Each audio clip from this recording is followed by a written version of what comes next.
Bismillahirrahmanirrahim. Assalamualaikum warahmatullahi wabarakatuh. Hai anak-anak semua, apa kabar hari ini? Ya, mudah-mudahan hari ini semua dalam keadaan sehat walafiat ya. Amin, Allahumma amin. Anak-anak sekalian, hari ini kita alhamdulillah sudah memasuki pelajaran keempat dengan tema bulan Ramadan penuh hikmah. Anak-anak silakan semua bisa mempersiapkan buku paketnya. Silakan dibuka pada halaman 47 ya, pelajaran 4. Baik anak-anak sekalian, seperti biasa sebelum kita mulai pembelajaran kita pada pagi hari ini, marilah kita bersama-sama berdoa kepada Allah Subhanahu wa taala. Mudah-mudahan pelajaran kita hari ini membawa manfaat buat kita semua. Kita berdoa bersama. A'udzubillahi minasyaitonirrajim. Bismillahirrahmanirrahim. Alhamdulillahi rabbil alamin. Allahumma shalli wa sallim wa barik ala Muhammadin wa ala alihi wa sahbihi ajma'in. Rabbi zidni ilma warzuqni fahma birahmatika ya arhamar rahimin. Walhamdulillahi rabbil alamin. Anak sekalian, pelajaran kita pelajaran 4 pada pagi hari ini, yaitu bulan Ramadan penuh hikmah. Anak sekalian, masih ingatkah kalian ada berapa rukun Islam? Ya, rukun Islam ada 5. Yang pertama, membaca 2 kalimat syahadat. Yang kedua, melaksanakan sholat. Yang ketiga, menunaikan zakat. Yang keempat, berpuasa di bulan Ramadan. Yang kelima, melaksanakan ibadah haji bagi yang mampu. Nah, sekalian, pada pagi hari ini kita akan belajar salah satu di antara rukun Islam itu, yaitu berpuasa di bulan Ramadan. Bulan Ramadan ini adalah bulan yang sangat mulia dan dimuliakan oleh Allah Subhanahu wa taala. Ada beberapa alasan sehingga bulan ini menjadi mulia. Yang pertama, karena di bulan Ramadan itu diturunkan Al-Qur'an pertama kali.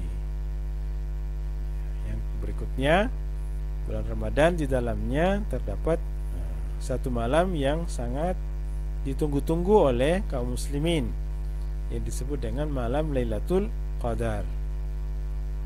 Kenapa ditunggu-tunggu? Karena pada malam itu pahala ibadah yang kita lakukan akan dilipat gandakan oleh Allah Subhanahu wa taala.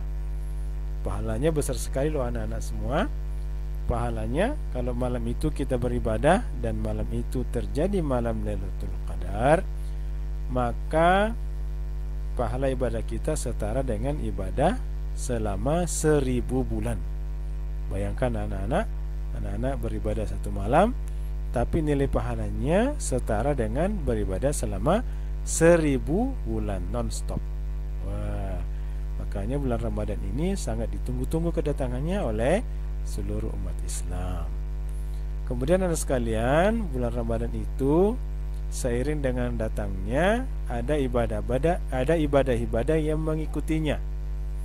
Ibadah wajib yang mengikuti datangnya bulan Ramadan ada 2. Yang pertama yaitu puasa yang dikenal dengan puasa Ramadan. Yang kedua adalah ibadah yang namanya zakat fitrah. Zakat fitrah hanya ada di bulan Ramadan. Sedangkan ibadah sunnah yang hanya ada di bulan Ramadan adalah melaksanakan sholat tarawih.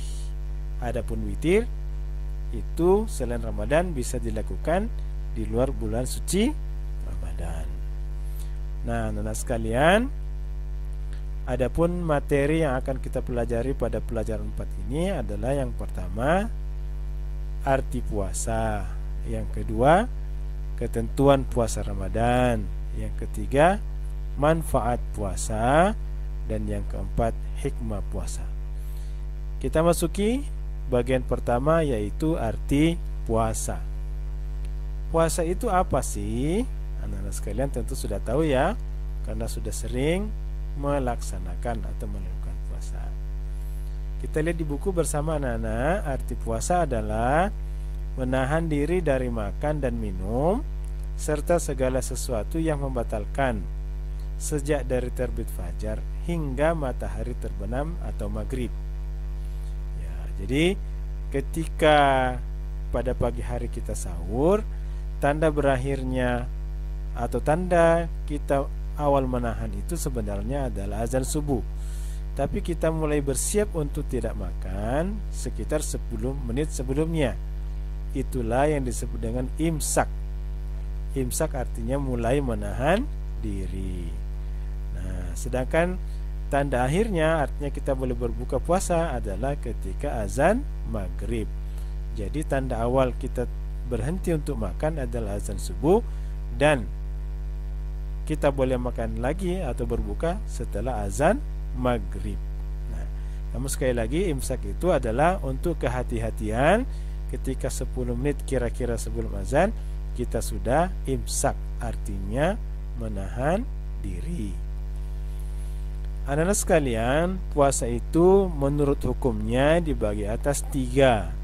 1, ada puasa wajib. 2, puasa sunnah. 3, puasa haram. Ada 3 jenis puasa anak sekalian ya. Itu anak-anak lihat di halaman 50 ya. Oke. Puasa wajib itu apa? Artinya puasa yang harus dilakukan. Kalau tidak dilakukan berarti dosa. Apabila dilakukan mendapat pahala. Puasa wajib itu diantaranya adalah 1, puasa Ramadan. Berikutnya puasa nazar. Berikutnya puasa kifarat dan puasa qadha. Apa itu puasa Ramadan? Nah, anak sudah tahu bahwa pada bulan Ramadan semua umat Islam diwajibkan untuk berpuasa 1 bulan penuh, kecuali orang-orang tertentu yang dibolehkan tidak berpuasa. Orang yang pada umumnya semua orang Islam diwajibkan berpuasa pada bulan Ramadan, puasa wajib. Puasa wajib yang berikutnya adalah puasa nazar. Nazar itu apa? Nazar itu semacam janji. Kita berpuasa karena sudah berjanji. Contohnya, jika anak-anak bernazar, misalnya si A bernazar jika bisa naik kelas 6 nanti, masuk ranking 5 besar, maka dia bernazar akan puasa 3 hari. Nah, ketika pengumuman kenaikan kelas, si A tadi benar-benar masuk ranking 5 besar, maka dia wajib menunaikan nazarnya, yaitu berpuasa. Maka puasanya menjadi wajib, namanya puasa nazar. Karena berjanji, maka wajib ditunaikan. Kalau puasa kifarat itu anak-anak adalah puasa karena hukuman. Ada perbuatan-perbuatan tertentu yang mengakibatkan kita wajib untuk berpuasa. Sedangkan puasa qadha adalah puasa mengganti. Misalnya anak-anak sekalian pada bulan Ramadan sakit, maka karena sakit tidak berpuasa atau berbuka sehingga tidak puasa. Atau ada yang melakukan perjalanan jauh sehingga merasa kepayahan jika berpuasa, maka boleh tidak berpuasa. Atau ada anak-anak yang perempuan ketika bulan Ramadan sedang datang bulan atau sedang haid sehingga dia dilarang untuk berpuasa. Nah, kepada orang-orang yang puasa sebutkan tadi wajib mengganti puasanya itu di luar bulan suci Ramadan. Nah, puasa ganti itu disebut dengan puasa qadha. Puasa qadha artinya puasa mengganti dan itu hukumnya wajib. Nah, paham ya anak-anak ya? Yang kedua, puasa sunnah. Sunnah itu apa sih? Sunnah artinya jika dilakukan akan mendapatkan pahala, jika tidak dilakukan tidak mendapatkan dosa. Apa misalnya? Puasa pada hari Senin dan Kamis, puasa 6 hari di bulan Syawal, puasa Arafah, dan puasa Muharram. Jika kita melakukan puasa-puasa yang disebutkan tadi, maka kita akan mendapatkan pahala yang besar dari Allah Subhanahu wa taala. Tapi kalau kita tidak lakukan, tidak mendapatkan dosa, namun sangat disayangkan karena rugi karena tidak mendapatkan pahala dari Allah Subhanahu wa taala. Nah, di samping dua puasa tadi ada satu puasa lagi, yaitu puasa haram. Haram itu kebalikannya wajib. Kalau wajib adalah jika dilakukan mendapat pahala, jika ditinggalkan mendapat dosa. Kalau haram ini jika tidak dilakukan mendapat pahala, jika dilakukan malah mendapat dosa, ya kan? Apa puasa yang tidak boleh kita lakukan atau puasa haram? Yaitu puasa pada hari tanggal 1 Syawal, hari raya Idul Fitri. Intinya 2 hari raya itu kita dilarang berpuasa. Hari raya Idul Fitri dan hari raya Idul Adha. Hari raya Idul Adha jatuhnya pada tanggal 10 Zulhijjah. Selain tanggal 10 Zulhijjah, 3 hari setelahnya kita juga dilarang berpuasa yang dikenal dengan hari Tasyrik. Hari Tasyrik itu adalah tanggal 11, 12, dan 13 Zulhijjah. Pada hari-hari itu kita dilarang berpuasa. Berarti di bulan Zulhijjah ada 4 hari dilarangnya, mulai tanggal 10 sampai dengan tanggal 13 bulan Zulhijjah. Nah, itu pembagian puasa menurut hukumnya. Sekarang kita masuk pada bagian B, ketentuan puasa Ramadan. Puasa Ramadan termasuk salah satu rukun Islam. Sudah Pak Sam jelaskan tadi ya. Hukum melaksanakan puasa adalah fardu ain. Fardu itu ada 2 anak-anak sekalian, ada fardu ain, ada fardu kifayah. Fardu ain itu kewajiban bagi setiap individu umat Islam yang sudah memenuhi syarat. Artinya kalau fardu ain itu semua umat Islam wajib. Kalau fardu kifayah adalah kewajiban kelompok. Kalau satu kelompok di antara umat Islam sudah melakukan, maka umat Islam yang lain jika tidak melakukan tidak berdosa. Contohnya apa? Contohnya adalah mensalati jenazah, pengurusan jenazah. Nah sekalian, bagaimana cara menentukan bulan Ramadan itu sudah sampai, sudah masuk? Metode dilakukan secara garis besar itu yang sering kita lihat di televisi kan ada 2 ya anak-anak ya. Satu dengan melalui ru'yah. Ru'yah itu artinya melihat. Nah, jadi ada tim yang khusus telah ditentukan pemerintah akan melihat bulan pada sore hari, karena pergantian hari dalam Islam adalah sore hari menjelang ketika masuk waktu maghrib. Nah, maka dilihatlah pada maghrib itu kalau sudah naik bulan, maka masuklah hitungan bulan Ramadan. Kemudian cara yang kedua melalui hisab. Hisab artinya menghitung ya. Biasanya ini dilakukan para ahli ilmu falak namanya, ilmu yang mengamati antariksa, perputaran antariksa. Jadi mereka bisa menghitung kapan akan muncul bulan Ramadan pada tahun tertentu. Atau jika melakukan ru'yah, melakukan pengamatan, penglihatan, tapi ketika itu muncul hujan atau berawan sehingga tidak memungkinkan kelihatan awal bulan Ramadan, maka bulan Sya'ban itu digenapkan menjadi 30 hari. Ru'yah itu dilakukan setiap tanggal 29, karena dalam Islam hitungan bulan hanya 29 dan 30. Jika di tanggal 29 tidak memungkinkan dilakukan ru'yah atau melihat bulan hilal, maka bulan Sya'ban digenapkan, disempurnakan menjadi 30. Berikutnya, nana ketentuannya adalah syarat puasa. Syarat itu ada 2 anak-anak, yaitu syarat wajib dan syarat sah. Apa bedanya syarat wajib dengan syarat sah? Kalau syarat wajib artinya segala sesuatu yang harus terpenuhi bagi orang yang hendak melaksanakan ibadah puasa. Jika syarat wajib tidak terpenuhi, maka tidak wajib puasa. Nah, tapi jika syarat wajib sudah terpenuhi, dia maka wajib baginya berpuasa. Jika tidak puasa, dia berdosa. Sedangkan syarat sah artinya segala sesuatu yang harus dipenuhi agar puasanya sah. Jika tidak terpenuhi syarat sah puasa, maka puasanya tidak sah dan harus diganti. Nah, apa saja sih syarat wajib puasa itu? Yang pertama, beragama Islam. Setiap orang Islam, seperti Pak Sam sebutkan di atas, setiap orang yang beragama Islam harus berpuasa. Nah, kalau bukan Islam, tidak wajib puasa. Yang kedua, berakal. Artinya tidak gila. Walaupun dia Islam tapi tidak berakal alias gila, atau dalam keadaan pingsan, atau dalam keadaan mabuk, maka dia tidak wajib berpuasa.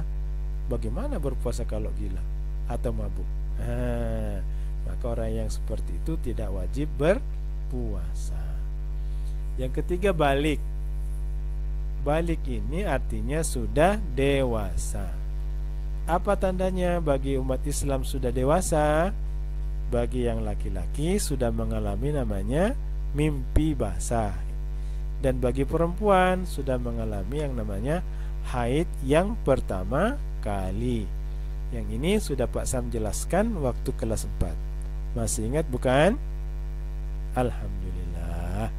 Jadi syarat balik itu yang pertama laki-laki mimpi basah, bagi yang perempuan adalah haid yang pertama kali. Kalau sudah mengalami itu, maka sudah dianggap balik atau sudah dewasa. Yang keempat, kuat atau mampu berpuasa. Orang yang sedang sakit, orang yang sedang bepergian jauh atau musafir, atau sudah tua, boleh tidak berpuasa. Dan karena dia tidak berpuasa di bulan karena ada satu halangan, maka baginya wajib mengqadha yang Pak Sam sebutkan tadi, termasuk puasa wajib. Mengqadha, mengganti pada bulan-bulan yang lain setelah bulan Ramadan. Khusus bagi orang yang tua atau yang tidak tua tapi karena penyakit-penyakit tertentu sehingga dia tidak memungkinkan berpuasa walaupun di luar bulan Ramadan, maka dia wajib membayar namanya fidyah. Orang tua yang tidak mungkin lagi kuat berpuasa walaupun di luar bulan Ramadan, maka dia wajib membayar fidyah. Hitungannya sejumlah puasa yang dia tinggalkan dengan memberi makan orang miskin ya. Kemudian yang termasuk syarat sah apa saja? Nah, anak-anak bisa lihat ya. Di halaman 51 itu ada syarat sah yang bawah, itu yang bagian B ya. Yang pertama, orang Islam. Kalau ada orang yang bukan Islam, orang Kristen, orang Hindu, orang Buddha, maka tidak dihitung sebagai ibadah puasa. Puasa dalam pengertian ibadah di sini ya. Yang kedua, mumayyiz. Mumayyiz itu artinya dapat membedakan mana perbuatan yang baik dan mana perbuatan yang buruk. Nah, kalau sudah membedakan, boleh berpuasa. Kemudian suci dari haid dan nifas. Ya, benar tadi anak Pak Sam katakan di atas, orang yang haid tidak boleh berpuasa. Apa itu nifas? Nifas adalah darah yang keluar sehubungan seorang ibu yang baru melahirkan. Kalau masih keluar darah nifasnya, waktu terpanjangnya adalah 40 hari. Tapi kalau 1 minggu atau 2 minggu sudah selesai, boleh ya. Kemudian syarat sah puasa dalam waktu yang diperbolehkan berpuasa. Tidak boleh berpuasa pada hari-hari yang diharamkan, seperti yang Pak Sam tadi jelaskan, puasa jenis puasa yang haram. Oke. Lanjut teman sekalian, apa itu yaitu rukun puasa. Nah, anak-anak sering sekali mendengar syarat dan rukun. Kira-kira anak-anak masih bisa membedakan apa bedanya syarat dengan rukun? Nah, kalau syarat tadi adalah segala sesuatu yang harus kita penuhi, harus kita lakukan sebelum mengerjakan ibadah puasa. Kalau rukun itu adalah segala sesuatu yang harus kita penuhi ketika atau sedang berpuasa. Nah, masuk rangkaian ibadah puasa yang harus kita lakukan, itulah yang disebut dengan rukun. Jika rukun ini tidak terpenuhi, maka puasanya tidak sah alias batal dan harus diganti. Rukun puasa hanya ada dua. Ya, rukun puasa hanya ada dua. Yang pertama membaca niat. Yang kedua menahan diri dari segala yang membatalkan puasa sejak terbit fajar hingga terbenam matahari atau azan maghrib. Niat puasa itu apa? Ada di buku, bisa dibaca ya. Bunyinya apa? Nawaitu sawma ghadin an adai fardhi syahri ramadana hadhihi sanati lillahi ta'ala. Pak Sam yakin semua anak-anak sudah hafal ini niat puasa ya, karena sudah lama mengikuti ibadah puasa. Kapan niatnya itu dibaca anak-anak sekalian? Niatnya boleh dibaca ketika mulai masuk malam, ya kan? Biasanya kalau anak-anak ikut sholat tarawih, setelah selesai sholat tarawih biasanya di masjid diingatkan untuk membaca niat. Itu merupakan langkah antisipasi jika besoknya misalnya kesiangan, tidak sempat sahur, maka tetap berpuasa dengan niat yang sudah dilakukan pada malamnya. Niat juga bisa dilakukan ketika kita melaksanakan sahur, sebelum sahur atau sesudah sahur, ya.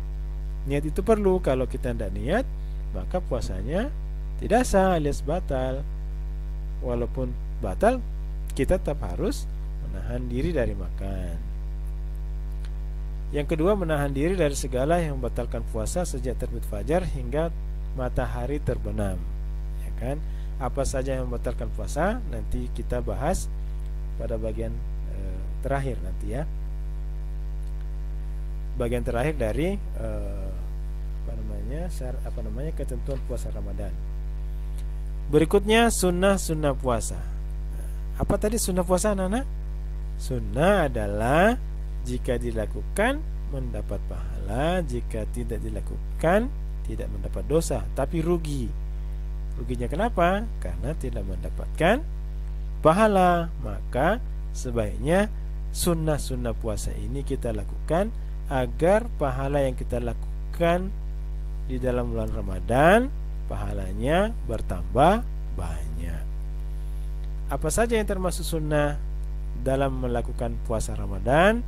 Yang pertama adalah mensegerakan berbuka. Mensegerakan berbuka artinya apa? Apakah mensegerakan buka itu bukanya pada waktu azan sholat asar?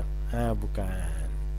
Maksudnya mensegerakan adalah ketika azan maghrib dikumandangkan langsung membaca doa dan berbuka. Enggak boleh misalnya sudah azan maghrib, oh saya masih kuat walaupun sampai isya, bukanya nanti azan isya saja. Itu tidak boleh. Itu bukan sunnah dan dilarang. Sebaiknya ketika sudah masuk azan maghrib kita membaca doa. Apa doanya? Ada di buku anak-anak sekalian, bisa dibaca ya. Allahumma laka sumtu wa bika amantu wa ala rizqika aftartu birahmatika ya arhamar rahimin. Ini anak-anak doanya sudah pasti dihafalin ya, karena doanya ini adalah doa yang ditunggu-tunggu kan ketika puasa. Itu ya. Jadi setelah membaca doa langsung berbuka. Berbukanya dengan apa? Ini yang sunnah yang kedua. Berbuka dengan sesuatu yang manis. Salah satu yang manis dan merupakan contoh dari Rasulullah SAW adalah berbuka dengan kurma. Ya kan? Kurma itu baik sekali karena khasiatnya, kandungannya bisa langsung memulihkan tenaga kita. Sedari tadi tenaga kita terkuras atau ini ya pada waktu berpuasa. Kemudian sunnah yang ketiga adalah mengakhirkan makan sahur. Mengakhirkan makan sahur itu bukan berarti boleh sampai jam 7, bukan. Artinya di akhir-akhir waktu kita boleh makan sahur. Jadi kira-kira 15 menit sebelum waktu sholat subuh kita sudah selesai makan sahur, karena 10 menit sebelum azan subuh itu masuk waktu imsak atau mulai menahan. Ya, walaupun boleh saja misalnya kesiangan sampai sebelum azan sholat subuh. Ketika azan tidak boleh lagi makan. Untuk kehati-hatian 15 atau 10 menit sebelum azan kita sudah berhenti melakukan aktivitas makan dan minum. Kemudian yang termasuk sunnah dalam pelaksanaan pelaksanaan puasa Ramadan adalah melaksanakan sholat tarawih. Bagi orang yang berpuasa tapi tidak melakukan sholat tarawih, maka puasanya tidak sempurna, artinya pahalanya ya. Kemudian ada witir. Witir itu adalah sholat yang dilakukan dalam bilangan yang ganjil. Biasanya kalau kita sering melakukan di bilangan 3. Sebenarnya boleh juga 5, boleh 7, boleh 9 ya. Kemudian tadarus Al-Quran, itu mempelajari Al-Quran, membaca Al-Quran, dan iktikaf di masjid. Iktikaf itu apa? Iktikaf adalah berdiam diri di masjid. Berdiam bisa dalam pengertian hanya berdiam di masjid, mengisi waktu dengan baca Quran, berzikir, beristighfar, dan lain-lain sebagainya. Kemudian apalagi sunnahnya, yaitu memperbanyak amal kebajikan dan sedekah. Makanya anak-anak sekalian, lihat di bulan suci Ramadan banyak sekali orang yang bersemangat untuk melakukan kebajikan, kebaikan, bersedekah, berinfak. Kenapa? Salah satunya adalah karena pahalanya akan dilipat gandakan oleh Allah Subhanahu wa ta'ala. Nah, ini yang Pak Sam sebutkan. Yang kelima, sebutkan tadi tentang hal-hal yang membatalkan puasa. Nah, ini yang penting dipelajari anak ya. Yang pertama, yang membatalkan puasa tentunya makan dan minum dengan sengaja. Ingat, sengaja. Kalau tidak sengaja atau lupa, itu dimaafkan. Misalnya anak-anak di bulan Ramadan bangun, misalnya karena hari libur, setelah sholat subuh tidur lagi, bangun jam 9, tidak sadar ke dapur melihat ada air minum lalu diminum dalam keadaan lupa, maka itu rezeki dari Allah, puasanya tidak batal. Sepanjang tidak disengaja atau lupa, maka dimaafkan. Yang berikutnya, yang B, muntah yang disengaja. Ingat, muntah yang disengaja. Artinya, muntah yang tidak disengaja tidak membatalkan puasa. Misalnya seseorang dalam satu perjalanan mabuk, misalnya naik mobil, mabuk di mobil lalu muntah. Nah, segera berkumur-kumur, itu puasanya tidak batal. Tetapi kalau lehernya sengaja di ini lalu muntah, nah itu namanya muntah disengaja. Kemudian yang membatalkan puasa adalah keluar darah haid. Misalnya anak perempuan sudah dalam keadaan puasa, pada sore hari tiba-tiba darah haidnya keluar, maka otomatis puasanya batal dan hari itu dihitung sebagai hari dia tidak berpuasa. Yang D, gila atau hilang akal. Misalnya ada seorang yang sedang puasa tiba-tiba gila, maka sama dengan tadi yang keluar darah haid, otomatis puasanya batal.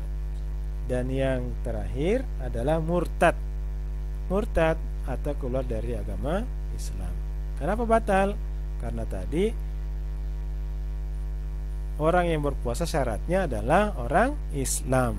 Maka kalau dia sudah keluar dari Islam, otomatis puasanya juga batal. Kemudian anak sekalian lihat halaman 53 bagian C, manfaat puasa. Banyak sekali manfaat berpuasa anak-anak. Bahkan orang yang tidak Islam pun sekarang berpuasa dengan tujuan apa? Kesehatan. Ada juga untuk alasan diet dan lain-lain sebagainya. Kalau kita umat Islam, selain diet, selain untuk kesehatan, puasa merupakan ibadah.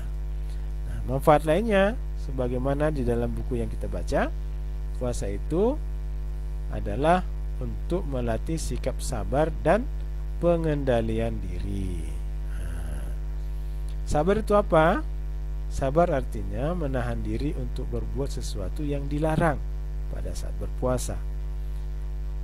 Seseorang harus mampu bersabar dalam hal apa? Nah, di antaranya satu, apa di situ? Nah, di buku. Satu adalah sabar menahan makan dan minum. Karena makan dan minum membatalkan puasa. Jadi kita harus sabar menahan untuk tidak makan dan tidak minum. Yang kedua, sabar untuk tidak makan secara berlebihan. Jadi ketika azan maghrib telah dikumandangkan, kita sudah boleh makan, tapi kita dianjurkan untuk tidak berlebihan. Nah, kita berbuka secukupnya, lalu melaksanakan sholat maghrib. Nanti kalau pada saat berbuka makannya berlebihan, maka nanti ketika mau masuk sholat maghrib sudah malas-malasan karena kekenyangan. Di samping itu, makan terlalu banyak atau berlebihan juga akan merugikan kesehatan kita sendiri. Yang ketiga, sabar menjalani puasanya tanpa berkeluh kesah. Aduh, saya lapar, aduh, saya haus. Ya, gitu contohnya. Yang namanya puasa pasti lapar, pasti haus, maka kita harus sabar, ya, tidak perlu berkeluh kesah, karena kalaupun berkeluh kesah tidak berarti kita menjadi kenyang. Gitu ya. Baiklah sekalian. Kemudian untuk pengendalian diri, apa saja yang perlu kita kendalikan? Satu, mengendalikan diri dari berkata bohong atau tidak jujur. Kalau orang yang berpuasa lalu berbohong, maka puasanya tetap sah, tapi nilai pahalanya yang berkurang atau hilang. Rugikan anak-anak sudah berpuasa, haus, lapar, tapi tidak dapat pahala. Maka kita harus mengendalikan diri. Dua, mengendalikan diri dari marah. Kalau anak-anak lagi puasa, lalu ada yang mengajak untuk kelahi, katakan, maaf, saya sedang berpuasa. Kita harus mampu mengendalikan emosi, jangan terpancing, ya. Katakan saya sedang berpuasa. Yang ketiga, mengendalikan diri dari melihat atau mendengar sesuatu yang tidak baik. Jadi anak-anak sekalian, selain kita berpuasa itu tidak makan dan tidak minum, anggota badan kita juga ikut dipuasakan. Mata kita dipuasakan tidak melihat hal-hal yang dilarang oleh Allah. Tangan juga demikian, mulut juga demikian. Malah kita mengisi dengan kebaikan. Mata dipakai untuk membaca Quran, ya kan? Lisan, zikir dan seterusnya. Malah begitu, ya. Kemudian yang keempat, mengendalikan diri untuk tidak ikut melakukan perbuatan dosa. Misalnya kalau teman lagi gosip, jangan malah ikut-ikutan gosip, menceritakan kejelekan teman. Jangan. Kalau ada teman yang berbuat itu, sebaiknya diingatkan. Setidaknya anak sekalian menjauhkan diri dari tempat-tempat yang seperti itu, sehingga anak-anak tidak ikut terjerumus dalam perbuatan yang sia-sia, perbuatan dosa, perbuatan yang dapat mengurangi nilai ibadah puasa anak-anak sekalian. Paham ya anak-anak ya? Sekarang kita masuk bagian terakhir dari pelajaran kita hari ini tentang hikmah puasa di halaman 54 ya. Apa di antara hikmah puasa itu? Satu, membantu pribadi yang bersyukur. Dengan berpuasa berpuasa itu kan kita merasakan lapar. Maka dengan berpuasa itu kita dapat merasakan bagaimana rasanya saudara-saudara kita di luar sana yang masih banyak yang miskin, yang sehari belum tentu bisa makan. Nah, kita ini yang alhamdulillah makan kita cukup, kita patut bersyukur kepada Allah bahwa nikmat kita begitu banyak diberikan kepada kita. Kita bersyukur, kita berpuasa itu merupakan bentuk bersyukur atau berterima kasih kepada Allah yang telah memberikan begitu banyak karunia dan nikmatnya kepada kita. Hikmah yang kedua adalah mendidik kedisiplinan. Apa disiplinnya contohnya? Kita disiplin kalau waktu sahur, kita sahur. Setelah habis waktu sahur, kita tidak boleh makan. Dan kita tidak akan makan sampai batas waktu yang ditentukan, yaitu pada waktu maghrib. Walaupun makan itu halal, tapi kita sedang berpuasa. Begitu ya. Jadi kita diatur untuk disiplin. Itu. Kemudian yang ketiga, mendidik kejujuran. Anak-anak, puasa ini mendidik kita untuk jujur. Orang yang berpuasa itu yang tahu dia berpuasa tidak hanya dia dengan Allah. Kalau misalnya ada anak yang tidak jujur di dalam kamar, dia makan dan minum, tidak ada yang lihat, lalu di depan orang tuanya mengatakan dia puasa. Bisa saja orang tuanya mengira dia puasa, tapi Allah tahu dan Allah tidak akan memberikan pahala, malah memberikan dosa, malah dua dosanya. Dosa tidak berpuasa dan dosa berbohong, gitu ya. Puasa ini mendidik kita untuk berjujur. Puasa adalah ibadah pribadi kita kepada Allah. Hanya Allah yang tahu kita apakah kita puasa ikhlas atau tidak.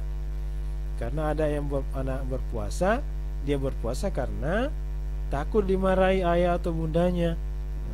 Maka yang puasa demikian pun tidak akan mendapatkan pahala dari Allah Subhanahu wa ta'ala karena tidak ikhlas. Walaupun dalam sendirian, tidak ada yang lihat, orang tuanya lagi bekerja semua, dia harus jujur kepada dirinya sendiri bahwa dia sedang berpuasa.